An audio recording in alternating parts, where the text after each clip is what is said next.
আজ তো পৌষ সংক্রান্তি। তো তোমরা ছোটবেলায় পৌষ সংক্রান্তি আর এখনকার পৌষ সংক্রান্তির মধ্যে পার্থক্য খুঁজে পাও? আমি তো বেশ খানিকটা পাই। এখনও মনে আছে স্কুল থেকে ফিরে মাঠে খেলতে চলে যেতাম। খেলে এসেই হাত পা ধুয়ে বসে পড়তাম কখন মা পিঠে সামনে এনে দেবে। ছোটবেলায় দেখতাম মা কাঠের উনুনে পিঠে ভাজতে। ওদিনে পড়াশোনা তো বন্ধ। সবথেকে মজা হতো পরের দিন পাড়ায় যাদের সাথে খেলতাম তাদের বাড়িতে যেতাম পিঠে খেতে। তারাও আমাদের বাড়িতে আসতো। এই জিনিসটা সবথেকে বেশি মিস করি। আমি শিওর যেটা তোমরাও মিস করো এই জিনিসটা, কারণ প্রায় উঠে গেছে। কিছু কিছু জায়গায় এখনও আছে কিন্তু ম্যাক্সিমাম জায়গায় এই জিনিসটা নেই, যে অন্যের বাড়িতে সকালে পরের দিন খেতে যাওয়া নিজের থেকে নেমন্তন্ন ছাড়া, এটা কিন্তু প্রায় উঠে গেছে।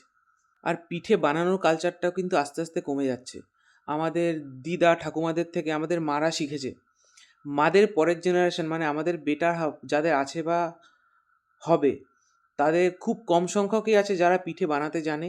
আর তাদের মধ্যেও খুব কম সংখ্যক মানুষ আছে যারা পিঠে বানায় বাড়িতে। আর ঠিক সেই কারণেই মিষ্টির দোকানে পিঠের ভিড় দিন দিন বাড়ছে।